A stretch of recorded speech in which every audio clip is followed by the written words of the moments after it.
Welcome to another edition of See It, Save It, Skip It. Today we are going to be doing Rocketman, the new Elton John fantasy biopic? I think musical biopic would be probably the best description for it. As always, I'm Brian, this is Jake, and we are going to give you what we thought was either worth seeing, skipping, or saving it for later. A movie on Elton John, like how can you not go see this? This is a see all around, no matter what, whether the movie would have been average or the slight chance that it could have been bad, you need to experience this type of movie in the theaters. And specifically this one because it really hits home on the character that it's focused on. So for me, I am a see it. I think this movie definitely deserves to be seen in theaters because it is just bonkers and all over the place and has so many good things about it that it definitely deserves a watch in theaters. When we usually get biopics focused on music groups or singers, they're very paint by the numbers, right? They tell a story by years, certain events that happen within those years in their lifespan.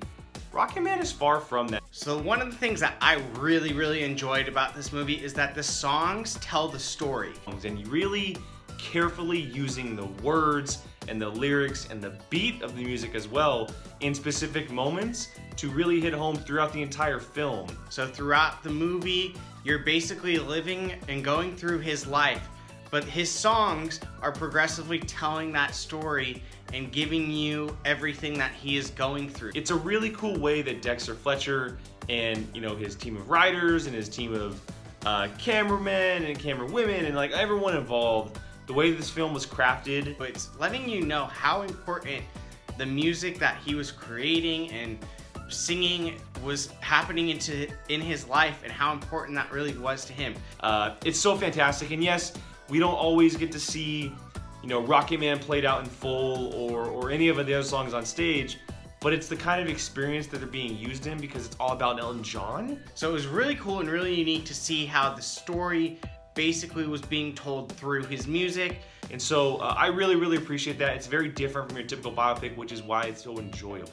Something a little different from your normal biopic where it's just a scene and then typically one of their songs jumping in. Outside of our first choice, which we'll get to in here in a second, the biggest reason why you should go see this if you're of age is the R rating. It is a story that is not gonna be able to be told PG-13. Elton John himself gave consent to this film.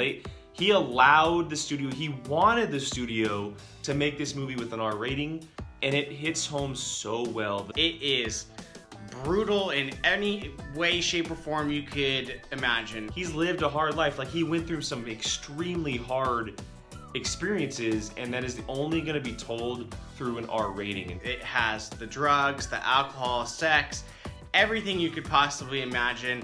It's used very strongly.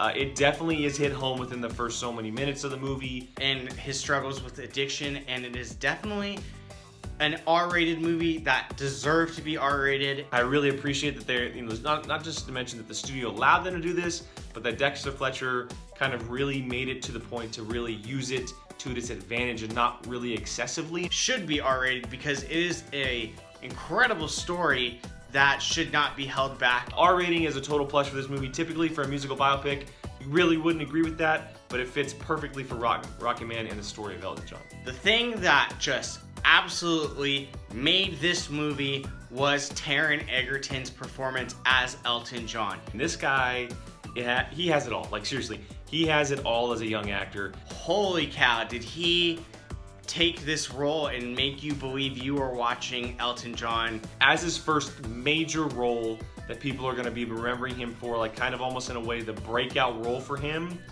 he absolutely crushed it. At times, you could literally see Elton John in his portrayal. I don't know Elton John really. I mean, I was born as a time where his music was really in the midst of it and he was kind of going through this stuff, so I don't really remember a lot of stuff, but from what I can experience on the screen and what I can see, he got lost in this role. He sang all of the songs in this movie and he has a fantastic voice. Sounds pretty identical to Elton John. You don't see Taron Egerton, you see Elton John.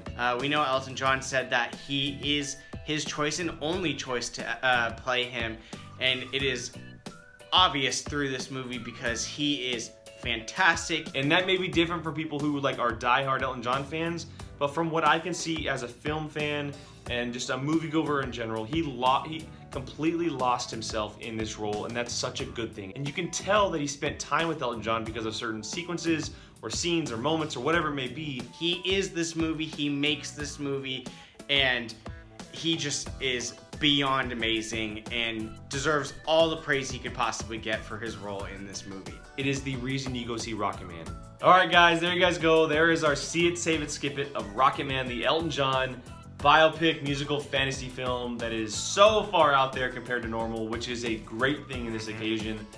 We are both see it, and I have a feeling that we're not going to be the only ones to see this because this movie is really, really, really good. Especially with all the biopics we're getting. A lot of musical biopics. Yeah. This is up there. This is definitely one that deserved to be made. And I know that you love Bohemian Rhapsody. I love both of these. But let me ask this real quick before we get out of here. Is Egerton better than Rami Malek? That's like asking favorite child. Because Queen's like my all-time favorite band. Yeah, but this is film. Taron Egerton's my favorite actor. This is film. This is far from the music portion. Was he better as Elton John than Malek as Freddie Mercury? Or is that a debate for another day? That's debate. That's a hard debate. All right, well, look out for that video because we may very well do that video after this discussion. So again, it is a see it. Go see Rocketman. Go support this movie. After you do so, let us know what you think in the comments below. That is Brian. I am Jake. Hit that subscribe button. Can't thank you guys enough for all the support. And we'll see you guys next time on the next episode of See It, Save It, Skip It. Hey everyone, Jacob Bartley here. Thanks for watching. If you want to check out something similar from Apocalypse Movies, click this video up here. If you want something a little bit different, check out this video down here. If you haven't done so, please subscribe to Apocalypse Movies and let us know your thoughts in the comments section. We always love to hear from you. Thanks for watching.